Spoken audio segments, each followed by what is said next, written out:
नमस्कार, आप देख रहे हैं गो न्यूज़ इंडिया। मैं हूं पंकज पचौरी और आज हम फिर हाजिर हैं एक और कहानी के साथ में, जो कि अमीर हिंदुस्तान से गरीब हिंदुस्तान तक पहुंचती है और किस तरह से कोविड-19 कोरोना वायरस, जो कि अमीरों की बीमारी है, क्योंकि ये उन्हीं लोगों से हिंदुस्तान में आई है जो हवाई जहाज़ से हिंदुस्तान में आए हैं, और लेकिन अब ये घर घर कैसे पहुंच गई है और कैसे सरकार जो है उसके सारे आंकड़े इसके सामने फेल होते हुए नजर आ रहे हैं।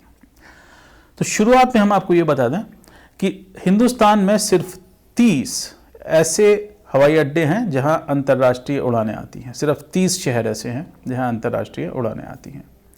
इन 30 शहरों के बाद में अब हालात ये हैं कि ये बीमारी तकरीबन 600 जिलों तक पहुंच चुकी है। हिंदुस्तान में 736 के आसपास कुल ज़िले हैं और इन 736 ज़िलों में 112 ज़िले जो हैं वो सबसे गरीब हैं। सरकार इन्हें गरीब नहीं मानती और वो इन्हें एस्पिरेशनल डिस्ट्रिक्ट का नाम देती है। नीति आयोग, जो कि सरकार की संस्था है, उसके हिसाब से जो 112 ज़िले हिंदुस्तान में हैं और जो बहुत गरीब हैं,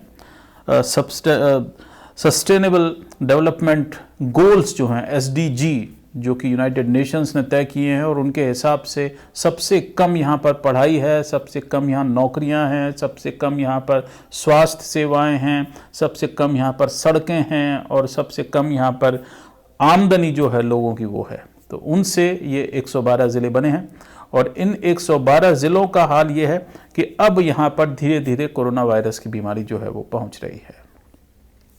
हम आपको ले चलते हैं 1 अप्रैल के दिन। 1 अप्रैल को आप सोचिए कि सिर्फ 5 दिन हुए थे जब लॉकडाउन पूरे मुल्क में लगाया गया था, और इस दिन इन 112 ज़िलों में सिर्फ 2 ज़िलों तक ये बीमारी पहुंची थी। देखिए, ये एक मानचित्र है देश का, और इसमें आप देख सकते हैं कि इंडियाज़ पोरेस्ट हम कह रहे हैं, सरकार इनको पुअर मानती नहीं है, गरीब नहीं मानती, बोलती है एस्पिरेशनल डिस्ट्रिक्ट्स हैं। और नीति आयोग के आप अगर वेबसाइट पे जाएंगे तो आपको ये नज़ारा मिलेगा इसका। इसमें आप एक एक ज़िले पर जा सकते हैं और देख सकते हैं कि वहाँ के हालात क्या हैं और कैसे वहाँ पर सरकार जी तोड़ कोशिश कर रही है कि इन हालातों को बदला जाए, लेकिन इस समय जो मुल्क में हालात हैं उससे इनके हालात और बदतर होते हुए नजर आ रहे हैं। तो 1 अप्रैल के दिन सिर्फ 6 केसेस थे जो कि कुपवाड़ा और बारामुल्ला में थे, कश्मीर में, और बाकी जो मुल्क था उसमें एक भी केस इन ज़िलों में तब तक नहीं पहुंचा था। और इसका कारण ये था कि इन ज़िलों में जो लोग रहते हैं वो ज़्यादा घूमते फिरते नहीं हैं, वो विदेश नहीं जाते हैं, वो किसी के संपर्क में ज़्यादा नहीं आते हैं, और वो इस तरह से ये सिर्फ इन ज़िलों तक सीमित था। और हमको लग रहा था कि ये जो ज़िले हैं हिंदुस्तान के वो बचे रहेंगे इस महामारी से, लेकिन ऐसा नहीं हुआ। अब हम फास्ट फॉरवर्ड करते हैं और इसकी काफ़ी बड़ाई भी की गई, और नीति आयोग के जो CEO हैं अमिताभ कांत, उन्होंने कहा कि 5 मई के दिन, आज से 1 महीना पहले, उन्होंने ये कहा कि सिर्फ 2% लोग जो हैं वो 5 मई को इन ज़िलों में संक्रमित हुए थे, पूरे मुल्क के जितने भी संक्रमण थे उससे। तो बड़ी खुशी की बात थी कि भाई सरकार का एक काम तो एक कामयाब हो गया है कि जो गरीब इलाके हैं वहाँ पर कोरोना वायरस बीमारी जो है वो नहीं पहुँच रही है। और क्योंकि यहाँ पर अस्पताल भी नहीं है, आप समझ सकते हैं इन ज़िलों के हालात ये हैं कि जो अच्छा एक अस्पताल जो होता है वो कई किलोमीटर दूर जा कर के वहाँ पर पड़ता है।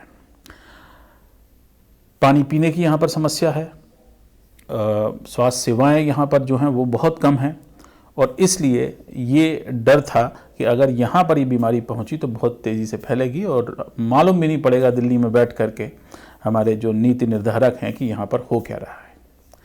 अब आइए और 5 जून की बात कीजिए। 5 जून के दिन जो नक्शा है वो बिल्कुल बदला हुआ नज़र आया है। 6 से बढ़कर जम्मू और कश्मीर के इन 2 ज़िलों में कुल केस हो गए 619, यानी कि 100% से भी ज़्यादा, और 8 लोगों की मौत हो गई। बिहार, जहां पर एक भी केस नहीं था अप्रैल में, वहां पर आप समझ सकते हैं कि सिर्फ इन ज़िलों में, जो कि कई गुजरे ज़िले हैं, मुजफ्फरपुर में 74, पूर्णिया में 118, शेखपुरा में 107, कटिहार में 156, नवादा में 105, जमुई में 45, बांका में 137, खगड़िया में 269, बेगूसराय में 254, यानी कुल 1255 केसेस यहाँ पहुँच चुके हैं और इनमें से 8 लोगों की यहाँ पर मौत हो चुकी है। झारखंड, गोड्डा, बोकारो 25, गिरधी 21, सिमडेगा 43, रांची 141, 231 केस यहाँ पर आ चुके हैं, जिनमें से 5 की मौत हो चुकी है। और जम्मू और कश्मीर में जैसा हमने बताया कि ये सिर्फ 4 उत्तर प्रदेश को उठा लीजिए, इसमें सिर्फ 2 ही ज़िले उत्तर प्रदेश के जो हैं वो गरीब ज़िलों में आते हैं, और वो हैं बलरामपुर और सिद्धार्थनगर। और यहाँ पर भी बलरामपुर में 41, सिद्धार्थनगर में 139 केसेस आ गए हैं और 3 लोगों की मौत हो चुकी है। इसके अलावा उड़ीसा में देखें तो कंधमाल में भी केसेस आए हैं, और बाकी जो इलाके हैं आप देख रहे हैं, असम में भी जो है वो केस अभी पहुँचे नहीं हैं। छत्तीसगढ़ में काफ़ी केसेस आ चुके हैं, आपको दिखाई दे रहा होगा इसके अंदर। और कुल जमा में आप समझ सकते हैं कि इससे ही अगर आप अंदाज़ा लगा सकते हैं तो ये 2000 से ज़्यादा केस तो सिर्फ इन्हीं ज़िलों में आपको दिखाई दे रहे हैं, जिनकी पड़ताल हमने की है सिर्फ 4 राज्यों के अंदर। और बाकी राज्यों को इसमें अगर जोड़ा जाए तो और स्थिति और खतरनाक लगती है। और वो स्थिति कुछ इस प्रकार है। अगर आप देखें तो ये चार्ट पे हमने बनाया है कि बिहार में 13 डिस्ट्रिक्ट में 1543 केस हो गए हैं, झारखंड में 15 डिस्ट्रिक्ट में 692 हो गए हैं, जम्मू कश्मीर के 2 ज़िलों में 619 केस हो गए हैं, मध्य प्रदेश के 8 ज़िलों में 423 केस हो गए हैं, असम के 6 ज़िलों में 411 केस हो गए हैं, उत्तर प्रदेश के जो 7 गरीब ज़िले हैं उनमें 345 केस हो गए हैं, छत्तीसगढ़, उत्तराखंड, पंजाब और राजस्थान, और इसमें कई राज्य जो हैं और कई ज़िले जो हैं अभी शामिल नहीं हैं। तो कुल जमा में आप देख सकते हैं कि इसमें कोई 5000 के आसपास केस अभी तक इन ज़िलों में हो चुके हैं। और उसका कारण ये है कि हम जो संक्रमण है उस पर काबू नहीं कर पाए। ये वो ज़िले हैं जहाँ से गरीब लोग आमदनी के लिए, रोज़गार के लिए बाहर जाते हैं, और चूंकि लॉकडाउन जो लगा उसकी वजह से इनके पास में और कोई चारा नहीं था, तो ये उन शहरों को छोड़ करके वापस अपने गांव में जा रहे हैं जहां पर उनके घर थे, और शहरों में जो रोज़गार था वहां पर उन्हें वो बीमारी लगी और वापस ये बीमारी अब इन गांवों में पहुंच चुकी है। ये पहली बार इस तरह का सर्वे आप देख रहे होंगे किसी ने किया है कि हिंदुस्तान में जो गरीब से गरीब जो है, यानी सरकार के हिसाब से भी, चाहे वो उसे पुअर ना माने, गरीब ना माने, एस्पिरेशनल माने, लेकिन गरीब जो हमारे ज़िले हैं उनके हालात जो हैं वो ख़राब हो रहे हैं। और इस वजह से हुए कि लोग जो हैं वो लगातार वापस जाते रहे, और इसलिए वापस जाते रहे कि उनकी आमदनी जो शहरों में थी वो ख़त्म हो गई, और उस आमदनी के ख़त्म होने से उनके पास में कोई चारा नहीं था कि वो अपने घर वापस चले जाएं, और वहाँ पर जो भी खाने को मिले, पीने को मिले, रहने को मिले, ना मिले, उससे अपना काम चलाएं। आप तमाम खबरें देख रहे होंगे कि कटिहार में कैसे एक व्यक्ति जो है वो अपने घर से बाहर पेड़ के ऊपर रह रहा था। आप तमाम इस तरह की खबरें जो हैं कि किस तरह से गरीब आदमी सैकड़ों मील पैदल चल के इन ज़िलों में वापस पहुंचे हैं, और बीमारी जो है वो अब इन ज़िलों में पहुंच चुकी है। मई और जून 1 महीने के बीच में अगर आप देखें तो लॉकडाउन जो है वो ख़त्म होने की वजह से, मतलब लॉकडाउन जारी रहा लेकिन लोगों ने उसे मानने से इनकार कर दिया क्योंकि उनके पास में कोई चारा नहीं था, भूखा क्या ना करता। वो सब लोग जो है वापस चले गए, और उससे अब ये बीमारी जो है ये वापस पहुंच चुकी है। हम एक बार फिर आपको दिखाते हैं शुरू से अंत तक कि 1 अप्रैल के दिन इन 112 ज़िलों में सिर्फ 6 केसेस थे, जो कि जम्मू और कश्मीर में थे, कुपवाड़ा और बारामुल्ला में, और उसके अलावा इन 112 ज़िलों में एक भी केस उस समय नहीं था।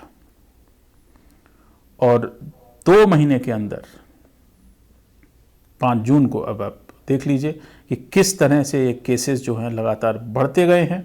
और हम आपको यहाँ पर बता दें कि हमने पूरी पड़ताल 112 जो हैं उन ज़िलों की नहीं की है। कई ज़िलों में अभी भी कोई भी केस नहीं है, उनको छोड़ा हुआ है। और इसमें आप ये भी देख सकते हैं कि जो 20 ज़िले हैं उनका रंग फ़र्क हमने दिखाया है, और जो सबसे ख़राब ज़िले हैं उनका रंग हमने फ़र्क दिखाया है। और सबसे ज़्यादा जो ख़राब ज़िले आपको दिखाई दे रहे हैं वो उत्तर प्रदेश में दिखाई दे रहे हैं, बिहार में दिखाई दे रहे हैं और झारखंड में दिखाई दे रहे हैं। तो ये हालात जो हैं इस समय हैं, और इन जगहों पर भी कोरोना वायरस जो है वो अपने पैर पसार चुका है, फैल चुका है। और यहाँ पर जो टेस्टिंग है वो बहुत कम है। टेस्टिंग दिल्ली में जो है उसके ऊपर झगड़े हो रहे हैं कि आप टेस्टिंग नहीं कर रहे हैं ढंग से, और यहाँ पर कम है, तो यहाँ पर टेस्टिंग और भी कम है। तो आने वाले दिनों में अगर यहाँ पर ये संक्रमण फैलता है तो ये सरकारी उस तंत्र में आएगा ही नहीं कि कोविड से कितने लोग बीमार हुए और कितने लोग मारे गए। तो सरकार के सामने बहुत बड़ी चुनौती है, क्योंकि ये वो जगह हैं कि जहाँ पर लोगों के पास में टेलीफोन नहीं है, टेलीविज़न सेट नहीं है, बिजली नहीं है कई गांवों में, और वो टेलीविज़न नहीं देखते, और सरकार जो भी कहती है उसका असर वहाँ तक नहीं पहुँचता। ये लोग सिर्फ वापस चले गए हैं। कुल जमा अब ये सरकार मान चुकी है कि 12 करोड़ लोग वो इससे विस्थापित हुए हैं, और 8 करोड़ लोगों के पास में खाने पीने के लिए कुछ नहीं है, जिसकी वजह से बहुत बड़ा एक पैकेज सरकार को राशन देने का उसकी घोषणा करनी पड़ी। और ये वही ज़िले हैं जहां पर ये सबसे ज़्यादा काम आएगा, और ये वो ज़िले हैं कि जहां पर इस समय करोड़ों लोग जो है महात्मा गांधी नरेगा स्कीम के तहत काम कर रहे हैं, और इनका भविष्य एकदम से अंधकारमय है, क्योंकि ये नहीं लगता कि कैसे ये लोग अब आगे के दिन अपने गुजारेंगे, जीवन यापन कैसे करेंगे, रोज़गार कैसे पाएंगे। इन्हें सिर्फ सरकार का आसरा है, उस सरकार का जो कि इस बात का दम भर रही थी सिर्फ 2 महीने पहले कि हमारे इन इलाकों में कोरोना वायरस नहीं है। तो कोरोना वायरस वहाँ पर पहुँच चुका है, और सरकार के पास में कोई नीति नहीं है कि कैसे इन लोगों तक मदद या राहत पहुँचाई जाए। आज इतना ही। हमारे कवरेज जारी रहेगा। नमस्कार।